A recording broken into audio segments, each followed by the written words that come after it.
দড়িটা আরো শক্ত করে বাঁধো। এই পাশটা ঠিক আছে। আমি দড়িগুলো এনে দিচ্ছি।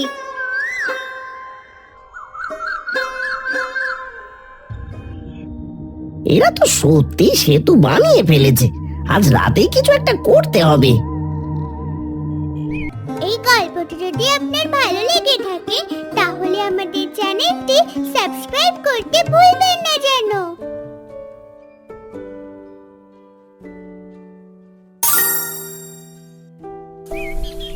গ্রামে টানা 7 দিন ধরে বৃষ্টি হচ্ছে। নদীর পানি বেড়ে গ্রামের একমাত্র বাঁশের সেতুটি ভেঙে গেছে। নদী পার হয়ে গ্রামের মানুষ বাজার, স্কুল আর হাসপাতালে যেতে পারছে না। হাই ভগবান, এবার তো মাঠের সবজি বাজারে নিতে পারবো না। শুধু আমাদের না, পুরো গ্রামেরই একই অবস্থা। বাবা, আমি তাহলে স্কুলে কিভাবে যাব? একটু ধৈর্য ধর মা, নিশ্চয়ই কোনো উপায় বের হবে। এখন গ্রামের সবাই নৌকায় পার হবে, পারাপারে মোটা টাকা নেব। একদম ঠিক, এই সুযোগ বারবার আসে না। যতদিন না সেতু না হয় ততদিন টাকাই গুনবো।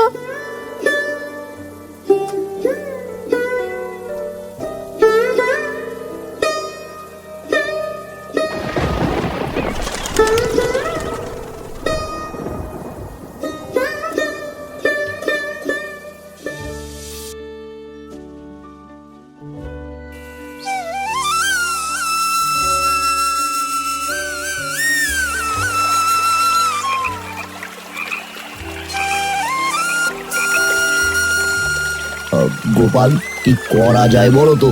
নতুন করে সেতু তৈরি করার মতো পর্যাপ্ত বাঁশও তো নেই। ঠিক বলেছেন কানাই বাবু। গোপাল হঠাৎ নদীতে ভেসে আসা শত শত বড় লাউ দেখতে পেল। আরে, এত লাউ কোথা থেকে এলো? পাশের গ্রামেও তো বন্যা হয়েছে, সেখান থেকেই ভেসে এসেছে মনে হয়। লাউগুলো তো পানিতে ভেসে থাকে, আমরা তো লাউগুলো দিয়ে পানিতে ভাসমান সেতু তৈরি করতে পারি। কানাই বাবু কিছুক্ষণ চুপ করে রইলেন। ভাবনাটা অদ্ভুত, কিন্তু অসম্ভব নয়।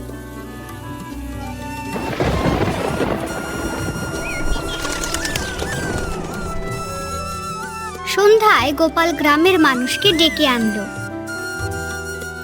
আমরা সবাই মিলে লাউ দিয়ে ভাসমান সেতুই বানাবো। গোপালের এমন কথা শুনে সবাই হেসে উঠল। এই লাউ দিয়ে আবার সেতু হয় নাকি? গোপালের মাথা খারাপ হয়ে গেছে। কি গোপাল দা, কালকে বুঝি কুমড়ো দিয়ে বাড়িও বানাবে? নবীনের কথা শুনে সবাই হেসে ওঠে আর গোপাল চুপচাপ দাঁড়িয়ে থাকে। আসার আগে একবার চেষ্টা করে দেখো, গোপাল যদি ব্যর্থ হয় তখন আসবে, আগে কাজটা দেখতে দাও।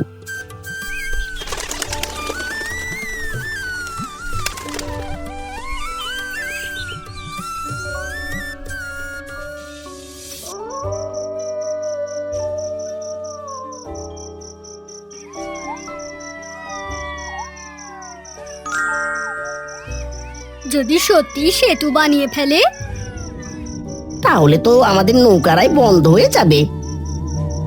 সেটা হতে দেওয়া যাবে না। আজ রাতেই নদীতে ভেসে থাকা লাউগুলো কেটে নষ্ট করে দেব, কেউ বুঝতেও পারবে না।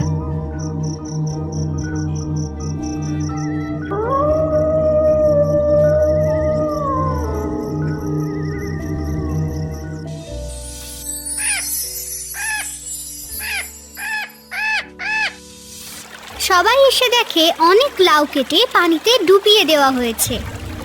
কি এমন কাজ করলো? বাবা, এতগুলো লাউ তো নষ্ট হয়ে গেছে। কেউ ইচ্ছে করে করেছে হয়তো এমনটা। এবার দেখি কিভাবে সেতু বানাও। যত লাউ নষ্ট হয়েছে তার চেয়ে বেশি লাউ আমরা খুঁজে আনবো। এত লাউ কোথা থেকে আনবো? ভগবান আমাদের ঠিক রাস্তা একটা বের করেই দেবে।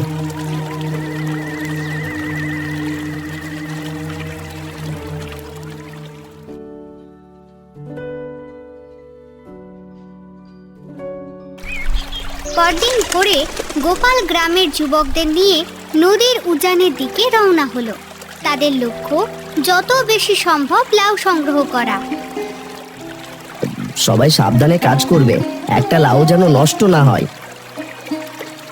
গোপাল দা, এত লাউ দিয়ে কি সত্যি সেতু হবে? আমরা চেষ্টা না করলে জানবো কিভাবে?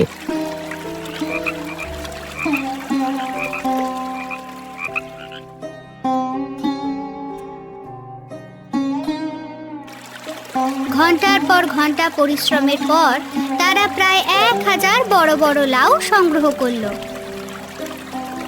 আজ গ্রামের ইতিহাস বদলে যেতে পারে। গ্রামের সবাই মিলে লাউগুলোকে শক্ত দড়ি দিয়ে সারি সারি করে বাঁধতে লাগলো।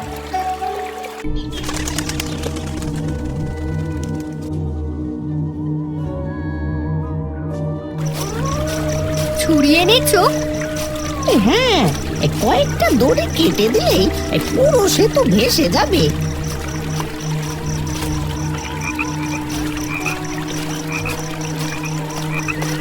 দুজন দড়ি কাটতে শুরু করলো। বাবা বাবা, কেউ সেতুর কাছে। কে ওখানে?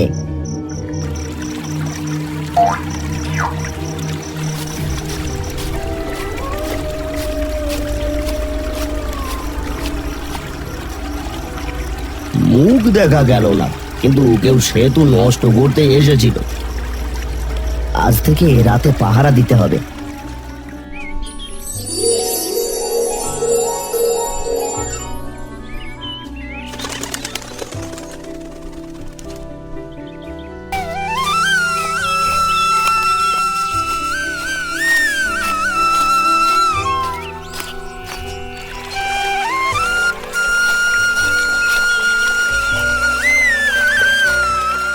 এই সেতু নিরাপদ কিনা আগে পরীক্ষা করতে হবে।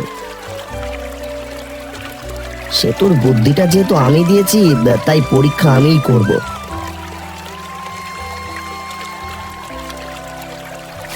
সাবধানে ওঠো। গোপাল ধীরে ধীরে সেতুর ওপর হাঁটতে শুরু করলো।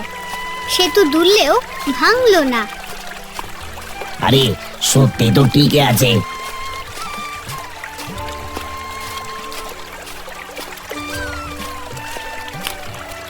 দারুণ, সেতু বেশ মজবুত। বাবা পেরে গেছে। দূরে দাঁড়িয়ে নবীনের মুখ কালো হয়ে গেল।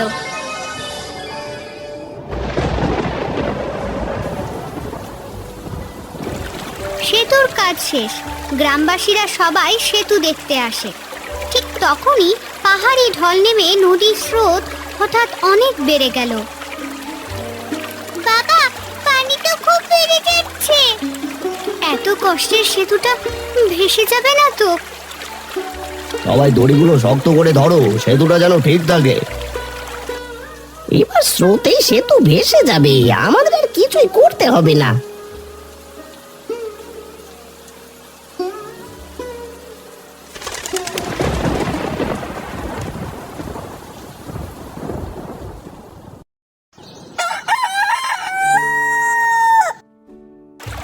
পরদিন সকালে গ্রামের মানুষ সেতু দেখতে এলো। তারা নদীর ধারে একটি কুড়াল ও কাটা দড়ি দেখতে পেল।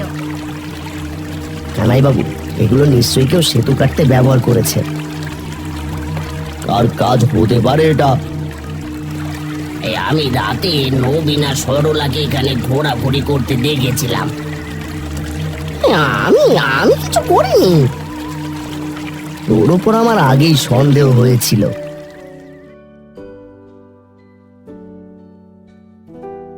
নবীন ও সরলা সব স্বীকার করে। আমাকে মাফ করে দিন, আমি লোভে এমন কাজ করেছি। নিজের লাভের জন্য পুরো গ্রামের ক্ষতি করতে চেয়েছো? মানুষের বিপদে সুযোগ নেওয়া সবচেয়ে বড় অন্যায়। আমাদের ক্ষমা করে দিন। আমরা আর কখনো এমন করব না। শাস্তি হিসাবে 1 মাস তোমরা বিনা পারিশ্রমিকে সেতুর দেখাশোনা করবে।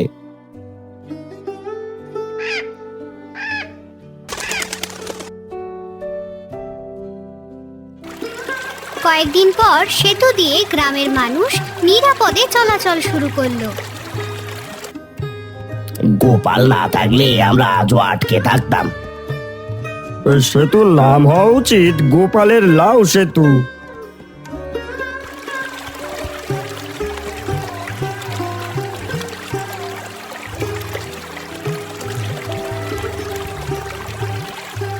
আগে বুঝিনি মানুষের উপকার করার আনন্দ কত বড়। লোভের জন্য আমরা সবাইকে কষ্ট দিয়েছি। সত্যি, বদলে গেলে মানুষ তোমাদের আবার বিশ্বাস করবে। বাবা, এই সেতু শুধু নদী না, মানুষের মনও জুড়ে দিয়েছে। ঠিক বলেছিস মা, একসাথে কাজ করলে অসম্ভব সম্ভব হয়। আমি আজ বুঝেছি লোভে কখনো সুখ পাওয়া যায় না। অন্যের ক্ষতি করতে গিয়ে আমরা নিজেরাই ছোট হয়ে গিয়েছিলাম। গোপালের বুদ্ধি, গ্রামের ঐক্য আর সবার পরিশ্রমে তৈরি সেতু নবীন ও সরলার মনকেও পাল্টে দিল।